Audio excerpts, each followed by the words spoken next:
पैसा पैसा एक ऐसी चीज है जिसकी लालच में इंसान शायद कुछ भी कर सकता है। ऐसा ही कुछ सामने आया 2003 में, जब सिर्फ एक इंसान ने पूरे इंडिया को 30,000 करोड़ रुपए का चूना लगाया। पूरे लीगल सिस्टम के साथ एक ऐसा स्कैम हुआ जिसने पूरे भारत को झकझोर कर रख दिया। Stamp paper scam. दिनांक 29 जुलाई 1961 को कर्नाटका में स्थित बेलगाम नामक जिले के एक छोटे से गांव खानापुर में एक बच्चा जन्म लेता है जिसका नाम अब्दुल करीम तेलगी रखा जाता है, जिसके पिता एक 4th ग्रेड रेलवे कर्मचारी होते हैं, जिस वजह से उनकी कमाई इतनी कम होती है कि वे 2 वक्त की रोटी भी ना खा सकें। अब्दुल करीम के 7 साल की उम्र में ही उसके पिता की मृत्यु हो जाती है, जिसकी वजह से परिवार की पूरी रिस्पॉन्सिबिलिटी अब्दुल करीम तेलगी के ऊपर आ जाती है, जिस वजह से यह बच्चा अपनी 7 साल की उम्र में पढ़ाई के साथ साथ रेलवे स्टेशन पर फ्रूट्स बेचने लगता है ताकि उसके परिवार के खर्चे चल सकें। लेकिन उसी दौरान रेलवे स्टेशन पर बड़े बड़े टूरिस्टर्स को देखकर उसे एक बात तो समझ आ गई थी कि नॉर्मल लाइफ जीने में कोई मजा नहीं है, बनना है तो करोड़पति बनना है, क्योंकि इसके शौक भी नवाबों जैसी थी। इनको बड़ी गाड़ी, बड़े बड़े बंगले और लग्जरियस लाइफ चाहिए थी और इसी वजह से कम समय में करोड़ों रुपए कमाने का शॉर्टकट ढूंढने लगे थे। लेकिन इसी बीच तेलगी ने बड़ी मेहनत करके अपनी बीकॉम की पढ़ाई पूरी की और कर्नाटका में ही जॉब ढूंढने लगा। लेकिन वह जहां भी जाता उसे निराशा ही हाथ लगती और इन्हीं सबको देखते हुए उसे समझ में आ गया कि कर्नाटका में बैठकर मेरा कुछ नहीं होने वाला। और अपनी पैसों की भूख मिटाने के लिए तेलगी कर्नाटका अपना छोटा सा शहर छोड़कर सपनों की माया नगरी मुंबई में आ गया। मुंबई जाते ही तेलगी की सेल्समैन के रोल में जॉब लग गई, मगर खराब परफॉर्मेंस की वजह से तेलगी को उस जॉब से निकाल दिया गया। उसके बाद वह जॉब की तलाश में इधर उधर भटकने लगा और बड़ी मशक्कत करने के बाद उसे मुंबई में एक बड़े से गेस्ट हाउस में मैनेजर की जॉब मिल गई। और उस गेस्ट हाउस की शान शौकत देखकर तेलगी के मन में बहुत ढेर सारा पैसा कमाने की लालच उठने लगी थी। इसी बीच उसे पता चला कि सऊदी अरेबिया जाकर लोग खूब पैसा कमा रहे हैं, इसलिए वह 1986 में सऊदी अरेबिया चला गया। वहाँ जाकर तेलगी ने कई सारी जॉब की, मगर उसकी बुरी परफॉर्मेंस की वजह से उसे सब जगहों से निकाल दिया जाता था। लेकिन इसी दौरान वह कुछ ऐसे लोगों से मिला जो इंडिया से फेक डॉक्यूमेंट जैसे पासपोर्ट, वीजा बनवाकर सऊदी अरेबिया आए थे। ये सब डॉक्यूमेंट इंडिया के कुछ ट्रेवल एजेंट बनाते थे। ये सब सुनकर तेलगी का दिमाग चल पड़ा और उसे ढेर सारे पैसे कमाने का शॉर्टकट रास्ता पता चल गया। और देखते ही देखते कुछ ही दिनों में तेलगी मुंबई वापस आ गया और उसने अरेबियन मेट्रो ट्रेवल नाम की ट्रेवल एजेंसी शुरू कर दी। यह एजेंसी उन लोगों की मदद करती थी जिनके पास सऊदी अरेबिया जाने के लिए कोई भी डॉक्यूमेंट नहीं होते थे। अब्दुल करीम तेलगी ने ऐसे लोगों के फेक डॉक्यूमेंट बनाकर कागजों की ऐसी हेरा फेरी करता था जिससे किसी को भनक तक नहीं लगती थी। कुछ सालों तक वह ऐसा ही करता रहा और इसी के चलते उसने ढेर सारे पैसे भी कमा लिए। लेकिन 1981 में कुछ इमिग्रेशन ऑफिसर्स को इसके इलीगल काम की भनक लग गई और उसे अरेस्ट कर लिया गया। ब्रिटिश टाइम में भी ये काम होता था, अभी भी हो रहा है, आगे भी होगा। नया कुछ नहीं है, ओनली पर्सन से चेंज, बिजनेस इज सेम। जेल में भी तेलगी दिनों रात यही सोचता रहता था कि मैं बाहर निकलकर कौन सा काम करूंगा। और इसी बीच तेलगी की मुलाकात रतन सोनी नामक व्यक्ति से होती है। रतन सोनी जेल इसलिए गया था क्योंकि उसने शेयर मार्केट में फेक शेयर का घोटाला किया था। रतन सोनी ने तेलगी से कहा, क्राइम करनी है तो बड़ा करो वरना मत करो। और फिर सोनी ने तेलगी को एक ऐसा आइडिया दिया जो आगे चलकर भारत के लिए एक श्राप बन गया। रतन सोनी ने तेलगी को बताया कि गवर्नमेंट के स्टैंप ऑफिस पर कोई ज्यादा ध्यान नहीं देता और हम अगर नकली स्टैंप पेपर बनाना शुरू कर दें तो वो किसी को पता भी नहीं चलेगा। और इंडिया में काफी जगह स्टैंप पेपर यूज होता है जिससे बहुत ढेर सारा पैसा कमा सकते हैं। रतन सोनी ने तेलगी को समझाया कि स्टैंप पेपर एक ऐसा लीगल पेपर है जो किसी भी कॉन्ट्रैक्ट के लिए बहुत ही जरूरी होता है। मैरिज सर्टिफिकेट हो,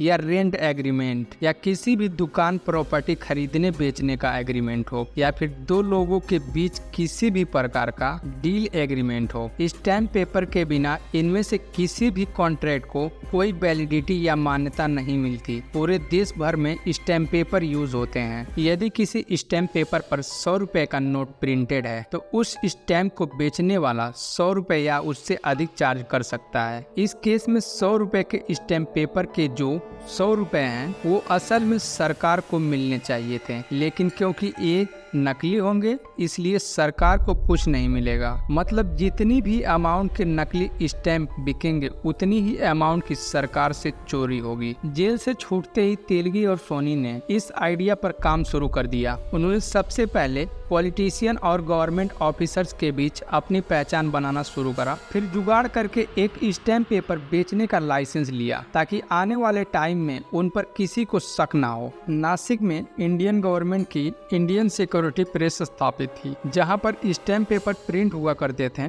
जब वहां की मशीनें जंग हो जाती यानी काम करना बंद कर देती थी, तब उन मशीनों को नीलामी करके बेच दिया जाता था। तेलगी ने उन नीलामी यानी ऑक्शन में जाकर मशीन खरीदना शुरू कर दिया। तेलगी ने वहां के ऑफिसर्स को पैसे खिलाने शुरू कर दिए। उन ऑफिसर्स ने तेलगी को बता दिया कि वो मशीन कैसे रिपेयर होगी और तेलगी ने उन ऑफिसर से गवर्नमेंट द्वारा यूज की जाने वाली डाई, पेपर और प्रिंट कलर्स भी निकलवा लिए। अब गवर्नमेंट द्वारा बनाए जाने वाले स्टैम्प पेपर और तेलगी द्वारा बनाए जाने वाले नकली स्टैम्प पेपर में फर्क बताना नामुमकिन सा हो गया था। तेलगी और सोनी का यह बिजनेस सफलतापूर्वक चलने लगा और आगे चलकर तेलगी और सोनी के बीच अनबन होने के कारण दोनों ने अपना रास्ता अलग अलग कर लिया। तेलगी को अब तक स्टैम्प पेपर का खेल अच्छे से समझ आ गया था। धीरे धीरे तेलगी अब स्टैम्प पेपर फ्रॉड को एक कंपनी के रूप में चलाने लगा और उसने करीबन 350 MBA किए हुए लोगों को एजेंट की तरह हायर किया और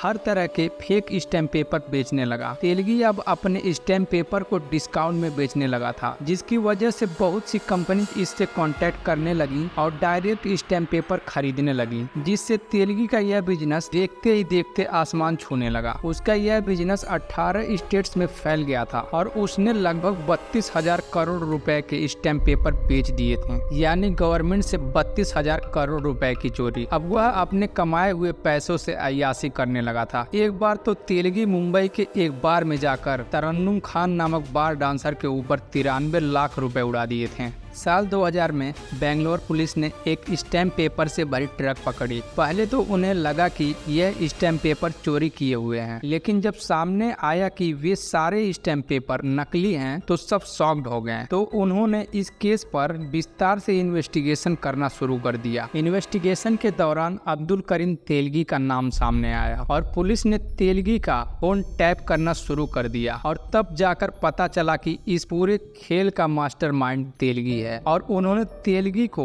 ढूंढना शुरू कर दिया, मगर तेलगी को इसकी भनक लग गई और वह फरार हो गया और पुलिस को उसका मिल पाना थोड़ा मुश्किल हो रहा था। तभी SIT यानी स्पेशल इन्वेस्टिगेशन टीम बनाई गई और पता चला कि तेलगी यह स्कैम 1994 से कर रहा था। टिप मिली कि तेलगी अजमेर शरीफ दरगाह जाने वाला है और SIT ने फाइनली उसे पकड़ लिया। तेलगी को अरेस्ट किया गया, लेकिन तेलगी के पूछताछ के दौरान एक SIT ऑफिसर का मर्डर हो गया, जिसके बाद यह केस CBI को ट्रांसफर किया गया। सामने आया तेलगी की इंडिया भर में 36 प्रॉपर्टी थी और 120 बैंक अकाउंट थे और लगभग सभी बैंक अकाउंट में करोड़ों रुपए बैलेंस था। तेलगी से जब पूछा गया तो उसे खुद नहीं पता था कि उसके पास कितना पैसा है। ऑफिसर्स ने जब फिर से पूछा तो उसने बताया कि 300 बोरे पैसे, जिसे सुनकर सभी शॉक्ड हो गए। तेलगी के पास इतना ज्यादा पैसा हो गया था कि वह अपने पैसों को बोरे में भरकर रखता था। उसे यह भी नहीं पता था कि एक बोरे में कितना पैसा है। अपराधी पाए जाने पर अब्दुल करीम तेलगी को 30 साल की सजा सुनाई गई और 202 करोड़ रुपए का फाइन लगाया गया, लेकिन सजा काटते काटते 23 अक्टूबर 2017 को विक्टोरिया हॉस्पिटल में उसकी मृत्यु हो गई। Politicians. Who are those politicians? Who are those politicians? Telugu? Yeah. Who are those politicians? The politicians Huh? of Huh? Who are those politicians? Mr. Sharad Pawar, Mr. Bhujbal. No, I don't want the officer. Tell me the politicians. Politicians. Politicians are the backbone of the business, and I will prefer not to take the names of the politicians. Who has threatened you? Threatening is there. By whom? By this report from the Stampede, from the SIT, that somebody may kill. Telgi के lawyer का कहना था कि तेलगी का murder कराया गया है क्योंकि इस केस में कई ऐसे बड़े पॉलिटिशियन के नाम जुड़े थे जिसके बाहर आने पर बहुत बड़ा बवाल हो जाता और तेलगी जेल से बाहर आने के बाद उन सबको एक्सपोज करने वाला था। तेलगी कहता था कि वह इस गेम का बहुत ही छोटा खिलाड़ी था और इन्वॉल्व लोगों के नाम जानता था, मगर उसके मरने के साथ साथ वह नाम भी हमेशा के लिए दब गए। कमेंट बॉक्स में बताइए ऐसे मुजरिमों को पकड़ने के लिए इतना समय क्यों लगता है।